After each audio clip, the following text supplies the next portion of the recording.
My favorite plant to grow in my yard is the fruit tree, because you plant it once and you get fruit for decades.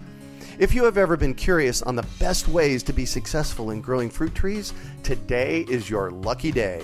Why? Because my team and I have compiled our best interviews and videos in one place to assist you in growing your own toe-tingling peaches and awesome apples right out your front or back door. Plus, as an added bonus, we've included an in-depth guide to successfully growing fruit trees in your yard. To get access to this information, it's free by the way, just go to urbanorchard.org or text FRUIT to 33444. That's urbanorchard.org or text FRUIT to 33444. You're listening to the Urban Farm Podcast, your partner in the grow your own food revolution. Whether you've just been introduced to urban farming or you're a lifelong advocate, we're sure you'll leave feeling more informed, equipped, and empowered to dig deeper into the soil of your local food economy. With you every step of the way, here's your host, Greg Peterson. Today on the Urban Farm Podcast, we have Elena Ortiz of Phoenix College to talk about her experience with nature education for adults. Elena has been teaching with Phoenix College Biosciences Department in the Maricopa Community College System for 11 years. She has taught environmental biology and general biology for majors. Her newest class is Plants and Society, a basic botany course for non-majors. As part of teaching this class, she brings her personal interest for gardening into the classroom. She says the garden is a great place to introduce or reintroduce students to nature and ecology. Elena has a PhD in plant biology from Arizona State University, a Master of Science in Biology from the University of Puerto Rico, and a Bachelor of Arts in Biology from the University of California in Santa Cruz. Her interests in ecology and gardening were both heavily influenced by her maternal grandfather, who was a family doctor and gentleman farmer in Puerto Rico who retired on his farm. As a young girl, she would follow him around as he would spend the day working on projects in his garden and orchid collection or his farm.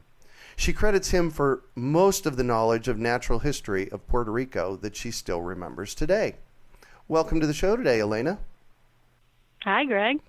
Thanks for being here. So I shared a bit about you. Can you fill in the blanks for us and share more about the path you took to get where you are now? Sure. Yeah. I have always really enjoyed being outside, and like I said, I used to spend lots of time with my grandfather out on the farm and followed that interest in school. I liked biology. I considered being an environmental lawyer or something like that. I just kept following my interests, I guess. So in college, I studied biology and a little bit of chemistry, kind of veered a little bit towards that and then veered back to being outside. Chemists spend a lot of time indoors, so that was not interesting to me. And and I just kept following that interest and just spending time outdoors. Yeah. So you ended up with a bachelor's from Santa Cruz. So, yes. Yeah. So it's the University of California at Santa Cruz, and I was just there recently. That is an amazing place to grow food. It is. They did not have quite the same operation that they have now when I was there. Yeah. So how did you get from Puerto Rico to Santa Cruz? I'm curious about that. It's just where I happened to pick to go to college, I guess. I like their philosophy. There was no grades, which kind of appealed to me at the time. Kidding. Yeah. No kidding. Yeah. Well, cool. And then you and I have a caveat for everybody. You and I went to school together at Arizona State University in the early, I guess they're calling it the aughts these days, in 2001, 2000, 2003. That's when we met and did some classes together. So yeah, I remember those. Yeah. And so I was kind of back there then when you were still kind of figuring out where you wanted to go. And you ended up at Phoenix College, and you've been in the Biosciences Department the whole time, right? Yes. Yeah, I've been here for 11 years, right after ASU. Cool. And you brought all of that curiosity and all that education to play in the Biosciences Department. to connect people with the outdoors and the outdoor education. So tell me about your outdoor education program that you run there. So I'm the advisor for the garden club. So we have an after-school club in the garden. I also, the course I teach, we spend most of the semester out in the garden. So the students, each group of students in my class actually grows a small plot of food. Really? Yeah. Wow. Yeah. They really get a kick out of that. No kidding. So what kind of difference does that make for them? I guess my favorite is when a student comes back and says, I didn't know you could grow this. I didn't know you could grow anything in Arizona. Or, it's just so nice outside today. Right. Even when it's 100 degrees out, they can see that in the garden. So yeah, exactly. I get a kick out of that, yeah. I have this memory of you and I working together in the garden at the farm at South Mountain. Yeah. In 108 degrees in August. So why is this thing of connecting people with the outdoors important, especially these days? Well, yeah, actually, I did my PhD in ecology and environmental science, and spent a lot of time in some really beautiful places. I got to go to Costa Rica, and you see these really remote places, and a lot of people working really hard to try to save these really remote places. But if people don't have a connection to that at all, it's just really difficult work. It just made me realize how important it is for people to just be connected to the nature that's right outside their window, as opposed to the nature that's, across the world. I used to watch tons of nature documentaries as a kid. I still enjoy them today. But it's not the same connection you make with something that's right outside your door that you do, with something across the world. Yeah, exactly. So, and I think one of the more important things, and I look at the technology of today, the smartphones and the iPads and the, sitting in front of the technology, and I wonder how our young people are going to successfully transition from technology and being brought up with this technology literally in their face to being connected back to nature. And so I'll bet you have to deal with that a lot because you're teaching young people, right? Yeah, I teach everything from straight out of high school through, retirees coming back for more education. There's some things that I've noticed about students with their electronics, and there's a lot of research out there, people talking about whether they can connect or can't connect, and how some of the emotional connections don't appear the same to us, at least as teachers. It doesn't seem like they're connecting to us. Right. But then I read what they write, or I hear from other students that they've talked to about the connection they actually made. So it seems like they're not connecting, but they are. Yeah. If that makes any sense. Yeah. And I think getting them outside actually really helps. Right. If all the teaching is also technological, then there's they need that opportunity. They need the excuse. Oh, my teacher made me go outside. My teacher's making me grow a garden. And then they can be excited about it without losing their street cred or whatever it is. Yeah, exactly. So you teach a lot of students, right? I do. I have about 100 students a year. Every semester, right? Every semester, yes, that's true. Every semester, just under 100 students. Yeah. So, you're having to kind of navigate them from sitting in the classroom to getting them out into the garden. What's the first day in the garden like? I've changed it a few times, and I'm considering changing it one more time. But I make it's very organized. So they get to go outside and look to see what's still growing there from last semester. So the students from last semester leave them a little map, and they have to go out and find their garden and see if they can locate any of the plants that were planted before. Go ahead. Wow, I'm excited about. Yeah, go ahead. So they spend some time, and they have to identify: is this something to eat, or is this a weed, or what is this? And then they map out that little area, and then decide how much space they have to plant, or whether they need to do some weeding, and then they plant that same day. Oh, nice. So you're connecting and what I got so excited about a moment ago there is you're connecting one semester to the next. Yeah. And you'd be surprised. Some students take ownership right away. They're like, oh, now those are my carrots. And some students are like, oh, no, those are the carrots from last semester. I'm like, but they're in your garden. So I have to remind them to take ownership of them. Yeah. Well, that's a beautiful way of doing it, because often in a school situation, when they aren't connected from semester to semester like that, the garden, you lose the history. So really what you're doing is you're having your students share the history of their time there with the next semester. Yes. Wow. How cool is that? So thanks. Why do you do the education the way that you do it? Well, I guess like I was saying before, if you're not connected to what's right outside your door, I mean, there's lots to see and do and experience just outside. A part of my doctorate, I worked with an urban ecology program. The Ecology Explorers was urban ecology in the schools.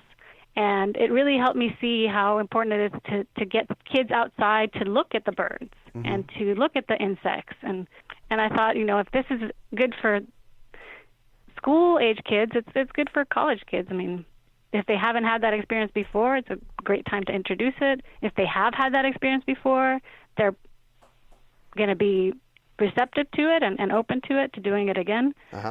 So, yeah, if you're not connected to it, how do you love it, right? How do you love something if you don't know anything about it or don't have any interest in it or any connection to it? Yeah, so. Exactly. So it's really... And if you don't love it, why are you going to take care of it? Right. Oh, yeah, there is that, too. There is that, too, because I suspect you find... Because the community garden's right out in the middle of campus, right? Yes. Yeah, so right on the edge of campus. I suspect you find that the students are taking some protective ownership of the space, I would bet. Yeah. I have one student. The way I see it, it's a community garden. It's really on the street. It's right on 11th Avenue. And so if somebody walks by and is hungry and can identify the food there, they can have it. But I have one student who gets really, really protective of it currently, and she gets really angry when food disappears from the garden. Yeah. Only because, she's worked hard. Right, she exactly. Deserves, I got a peach tree that sits on the front curb, and, when the peaches disappear, it's a bummer. So I understand especially when people are picking them before they're ripe. Oh, yeah. That really that really gets her really upset. Yeah. Because we're waiting for them for the right moment to pick them, and then they disappear before they're quite ready. Yeah. So can you tell us how your community garden is connected to the classroom, to learning, and what students are getting out of it? Sure. So the garden is really used by two groups of people. There's the students in my course.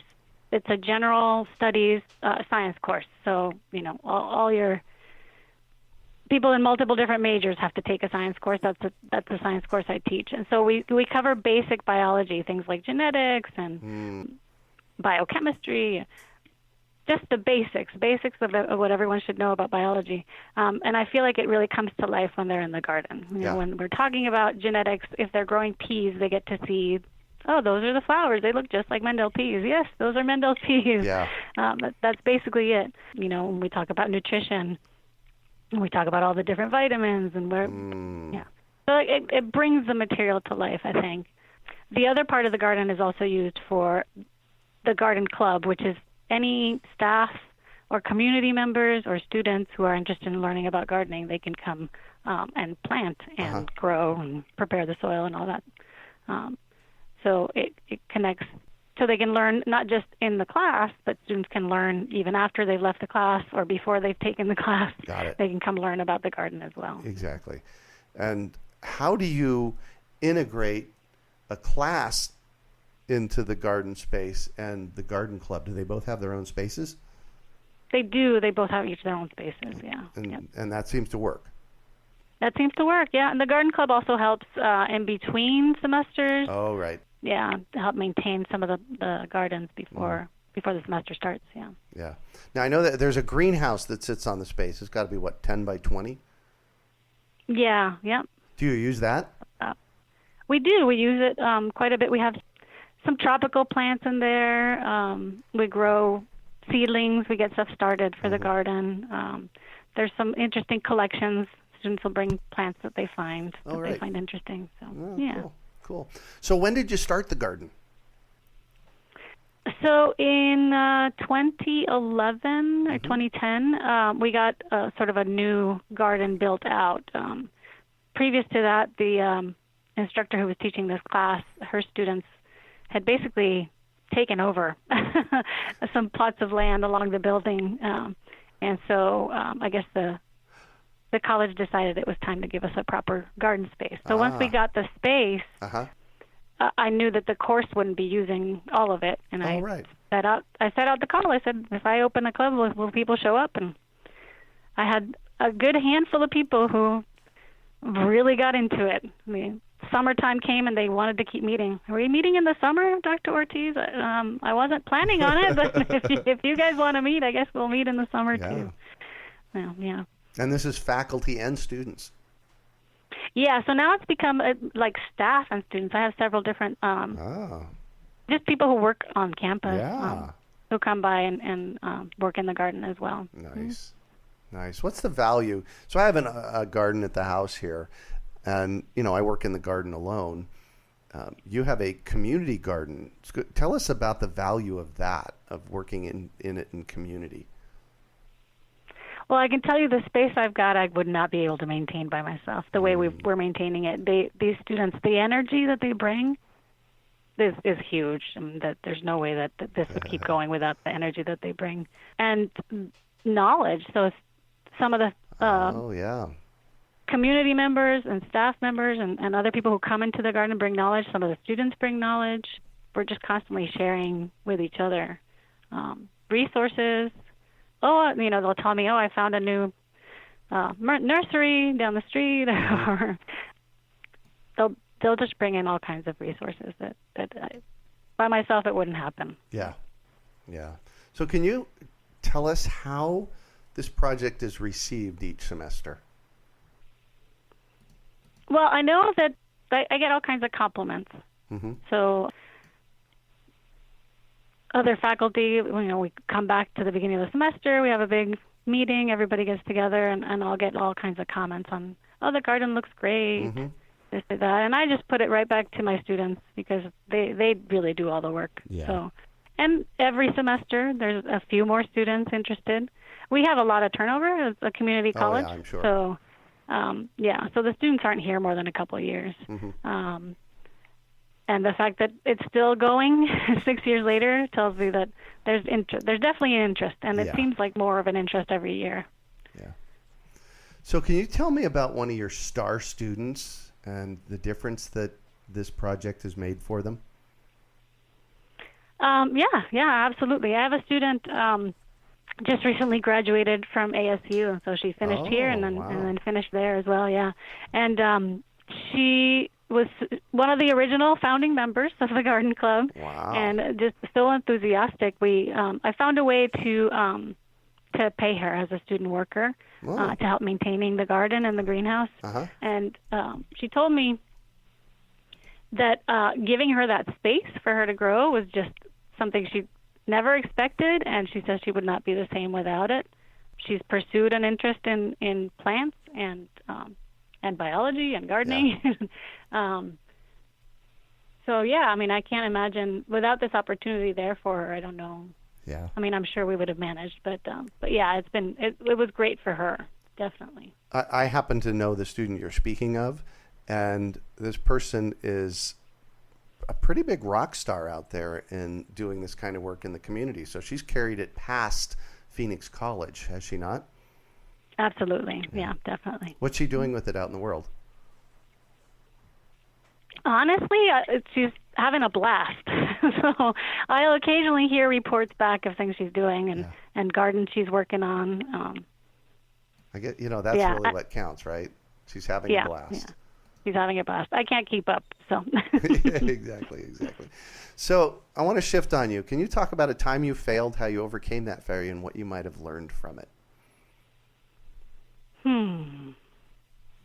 That's a tough one. I can tell you about when my body failed me. How's that? About 27 years old, I got diagnosed with rheumatoid arthritis. Oh. Which was a tough time to have it go to a doctor and say, "Oh, doctor, I'm having trouble hiking, keeping up with my friends, that sort of thing." And the doctor said, "Well, you might need to stop hiking." And I thought, well, that's the worst advice I've ever heard. Yeah.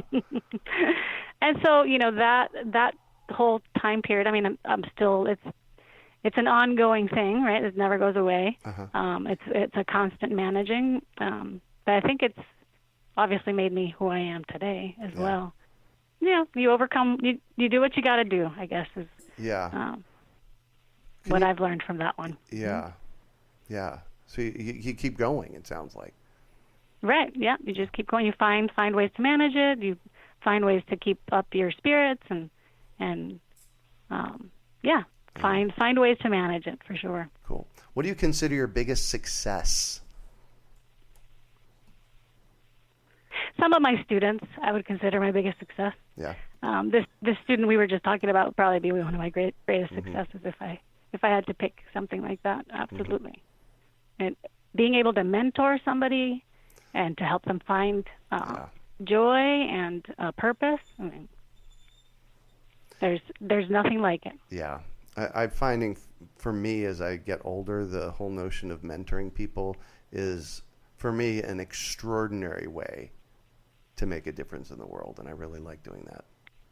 Yeah, absolutely. I mean, you can only reach so many people, but the more people, the people I reach, they can reach somebody else. Right, exactly. And it just multiplies and multiplies. Yeah. Yeah, this is how we can exponentially grow our reach. Right. Yeah. So what drives you? That's a good question. Making a difference in people's lives, making a difference, helping them open their eyes to something they may not have realized before. Right. Every day I get to do that. I get to introduce students to something they hadn't really thought about. I'm getting ready to we start talking about fungi here in another week or so. Oh, yeah. And one of my favorite, it's just a commentary. I have my students write about what they read in the textbook. Uh-huh. And one of my students wrote something like, I had no idea that fungi were useful for anything. And the fact that I can make that realization happen for somebody is it's great. Yeah, well, fungi they're pervasive and they're everywhere and they're very instrumental in growing the biosystem, yes? Absolutely. Yeah, they're an integral part of the whole system, of the whole ecosystem. Yeah, and without them, without them, we don't have decomposition. There's mutualistic fungi that grow within the roots of plants that help plants grow. They just have really bad PR. So you tend to only hear fungi that grow in, people's toenails or right, exactly. walls.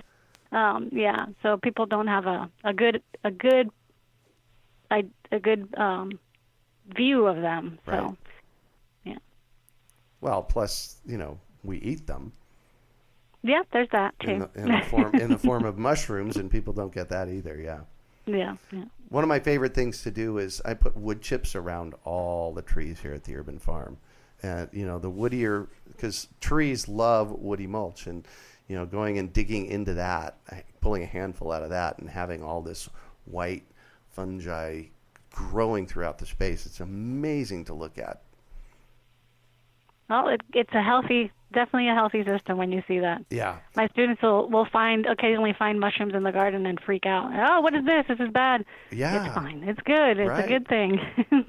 I get that all the time. People will email me and say, "Hey, I just found mushrooms in my yard. How do I kill them?" Yeah, you don't. You don't. Yeah, you don't have to. Yeah. So for those of you listening out there, if you have mushrooms growing in your yard, yay, you're doing something right. So I'm all about education, and I have to know, is there one book that's been influential for you in this process in your life? Well, it's kind of a recent book, but Last Child in the Woods. Have you read that? I haven't. Tell us about it. So in this book, Richard Loves he coined this idea of the nature deficit disorder. Oh. Right? where kids are not getting outside enough, and there's a lot of research in the book. They talk about research on ADHD and other attention disorders, and how spending time outdoors, just grounding yourself, can be really useful and good for kids and for everybody. But it's a good book. They talk a little bit about the home range of people, right? So like if I were to talk to my father about how far he could sort of range outside of his home by himself, and his range was much bigger than mine, and my daughter's is much smaller than mine. Oh, right. So there's just sort of been a constriction in the amount of freedom that we give our children, and how far we let them range. So he talks about that in the book as well. There's lots of great stuff in there. So it's definitely influenced my view of how we behave in our world today. Yeah. Well, and I've started to see some research coming out that the microbiology in soil is actually really good for our digestion. Have you seen anything on that? I've seen some. I saw one recently about mood, how the bacteria in soil can improve mood. Yeah, it's an that's. I think we're talking about the same thing, because I was thinking. I remember reading something about it, having antidepressant qualities. Properties. Yeah. Absolutely. Yeah. So go stick. Good to get dirty. Yeah. Go stick your hands in the dirt. Absolutely. So what one final piece of advice do you have for our listeners? Enjoy being outside and share that with somebody. Either younger or older, doesn't matter. You'd be surprised. It's wonderful to see that sort of spark in someone else light up when they discover something or rediscover something. Yeah. I have a lot outside. I have a lot of young people over the years that have come through the Urban Farm, and they'll volunteer for a day or a week or a month, and it's always interesting to see their trajectory as they come through and then go out into the world and what they do with it, and that's pleasing for me. Absolutely. I agree. Yeah. Well, thank you so much for joining us on the show and sharing your experience with us today, Elena. It's been a treat getting to chat with you. Thank you. Thanks for asking me to be here. Absolutely. How can our listeners get a hold of you? I'm at Phoenix College. You can email me, elena.ortiz@phoenixcollege.edu, or call me. Perfect. No, that's good. Email's great. Well, that's it for today. Thanks for joining us on the Urban Farm Podcast. My favorite plant to grow in my yard is the fruit tree, because you plant it once and you get fruit for decades. If you have ever been curious on the best ways to be successful in growing fruit trees, today is your lucky day. Why? Because my team and I have compiled our best interviews and videos in one place to assist you in growing your own toe-tingling peaches and awesome apples right out your front or back door. Plus, as an added bonus, we've included an in-depth guide to successfully growing fruit trees in your yard. To get access to this information, it's free, by the way. Just go to urbanorchard.org or text FRUIT to 33444. That's urbanorchard.org or text FRUIT to 33444. We hope you enjoyed today's episode of the Urban Farm Podcast. Remember to listen 3 days a week for tips, advice, and resources to help you on your journey with urban farming. You can find us on the web at urbanfarm.org or send us an email to podcast@urbanfarm.org. In the words of Vincent van Gogh, great things are done by a series of small things brought together. Be encouraged that with each lesson learned and skill developed, you are one step closer in the direction of your dreams.